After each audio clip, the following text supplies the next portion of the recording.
तो डायरिया की वजूहात क्या हैं? देखिए ख़ास तौर पे ये जो हमारा मौसम चेंज हो रहा है, जब भी मौसम सर्दी से थोड़ा सा गर्मी की तरफ शिफ्ट होता है, तो हमारे पास जितने भी मेजर हॉस्पिटल्स हैं उनमें मेजर रश डायरिया का होता है। ये असाल की बीमारी है, ठीक है ना।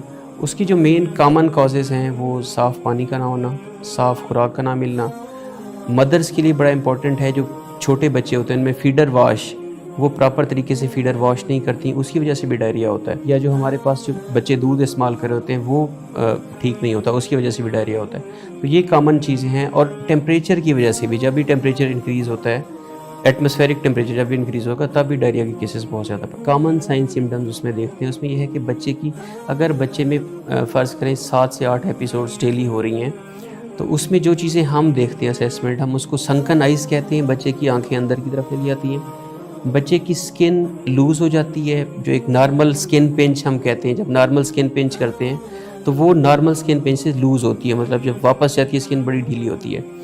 थर्डली, बच्चे की यूरिन आउटपुट डिक्रीज़ हो सकती है, बच्चे का जो पेशाब है रूटीन में जितना आता है वो कम हो सकता है।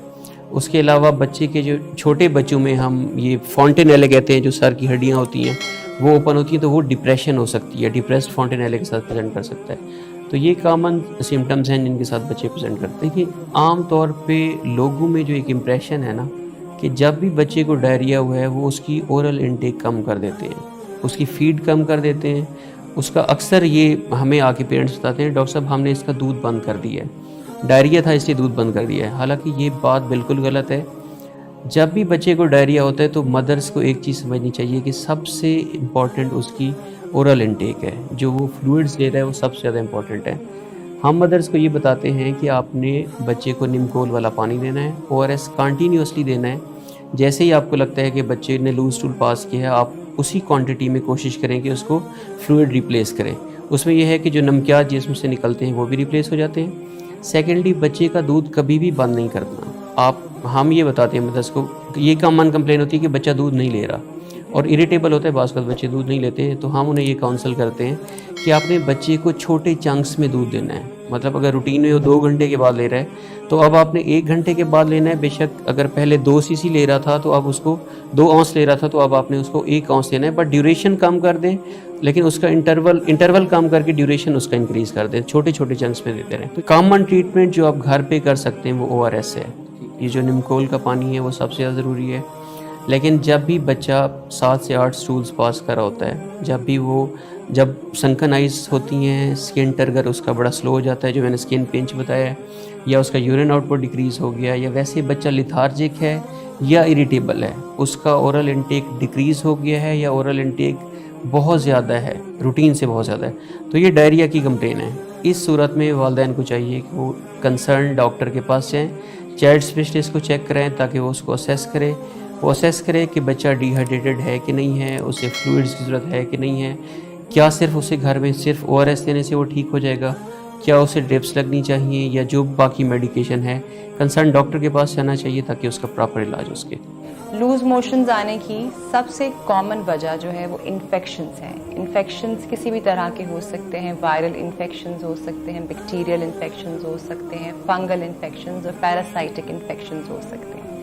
इसके अलावा लूज मोशंस आने की वजह किसी भी फूड से आपको एलर्जी हो सकती है। मोस्ट कॉमन आम तौर पे दूध या दूध की बनी हुई चीज़ों से भी एलर्जी हो सकती है और उसकी वजह से भी लूज मोशंस आ सकते हैं। कुछ दवाइयाँ ऐसी होती हैं जिनके साइड इफ़ेक्ट्स होते हैं और उसके साथ आपको लूज मोशंस आते हैं। और कुछ आंतों की बीमारियाँ होती हैं, मिसाल के तौर पे क्रोन्स डिजीज़ एक ऐसी बीमारी है, अल्सरेटिव कोलाइटिस और सीलिक डिजीज़, ये ऐसी बीमारियाँ हैं जिसके साथ आपको लूज मोशंस की प्रॉब्लम हो सकती है। लूज मोशंस के साथ कुछ और सिम्टम्स भी हो जाते हैं, जिस तरह के पेट में दर्द हो जाती है, दिल खराब, मतली की कैफियत, उल्टी आना, कुछ केसेस में बुखार भी होता है और कुछ केसेस में स्टूल के साथ ब्लड आना भी शुरू हो जाता है। लेकिन सबसे इम्पॉर्टेंट कॉम्प्लिकेशन जो देखने में आती है लूज मोशंस के साथ वो है डिहाइड्रेशन, यानी पानी और नमकियात की कमी। एक तो आपकी स्किन बहुत खुश्क हो जाती है, आपका मुंह खुश्क हो जाता है, सर में दर्द होती है, थकावट महसूस करते हैं, पेशाब बहुत थोड़ा आता है। बच्चों में इसके क्या साइंस होते हैं? कुछ साइंस तो वही हैं जैसे कि स्किन का खुश्क हो जाना और जिल्द का खुश्क हो जाना, लेकिन बच्चों में एक दो चीज़ें और भी आपको देखनी पड़ती हैं। उनके आंसू आना बंद हो जाते हैं, या थोड़े हो जाते हैं, कम हो जाते हैं, उनको नींद बहुत आना शुरू हो जाती है, पेशाब कम आना शुरू हो जाता है। सो ये साइंस हैं डिहाइड्रेशन के बच्चों के अंदर। और बच्चों में अगर ये साइंस आना शुरू हो तो उनको फ़ौरन हॉस्पिटल लेके जाएं, क्योंकि डिहाइड्रेशन वाली कॉम्प्लिकेशन बच्चों के लिए बहुत ख़तरनाक हो सकती है। एग्ज़ामिनेशन में बहुत सी चीज़ों के अलावा सबसे इम्पॉर्टेंट साइन, सबसे ज़रूरी चीज़ है, हमने साइंस देखने होते हैं कि कहीं आपके अंदर पानी और नमकियात की कमी तो नहीं है, कि आपको हॉस्पिटल में एडमिट होने की ज़रूरत तो नहीं है। और बहुत से टेस्ट इसके होते हैं कि जिसमें कुछ स्टूल के टेस्ट होते हैं, स्टूल में ये चेक किया जाता है कि कोई इन्फेक्शंस तो नहीं है आपको। खून के टेस्ट होते हैं जिसमें ये चेक करते हैं कि इन्फेक्शंस तो नहीं है, खुदा ना खास्ता आपको किसी चीज़ से एलर्जी तो नहीं है। ज़रूरत पड़ने पर एब्डोमिनल अल्ट्रासाउंड यानी पेट का अल्ट्रासाउंड भी किया जाता है। ज़रूरत पड़े तो कैमरे के साथ टेस्ट, एंडोस्कोपी का टेस्ट यानी कि कोलोनोस्कोपी और सिग्मोइडोस्कोपी, बड़ी आंख का मुआयना, ये भी किया जा सकता है। तो ये तमाम टेस्ट होते हैं जब भी आपको लूज़ मोशंस हों। अब लूज़ मोशंस का इलाज, उसकी ट्रीटमेंट ये है कि जो जिस वजह से लूज़ मोशन है उस चीज़ का इलाज किया जाए। लेकिन जो पहली चीज़ जिसका इलाज हमने हर सूरत करना है वो आपका हाइड्रेशन स्टेटस यानी पानी की कमी। सो ORS यानी निमकोल का पानी आपको ज़्यादा से ज़्यादा इस्तेमाल करना चाहिए। अगर आपको उल्टियाँ आ रही हैं और आप निमकोल का पानी नहीं ले सकते तो आपको हॉस्पिटल जाना चाहिए ताकि आपका वहाँ पे इलाज हो।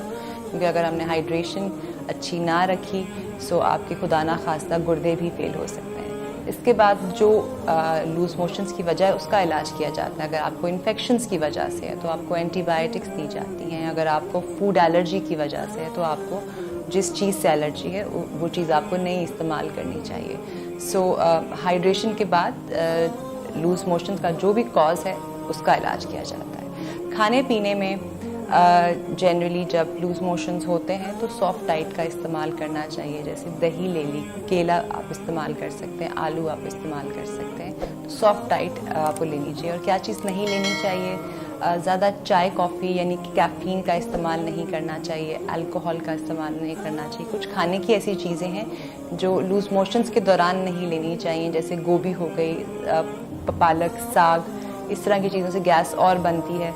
सो लूज़ मोशंस के दौरान इनको नहीं लेना चाहिए।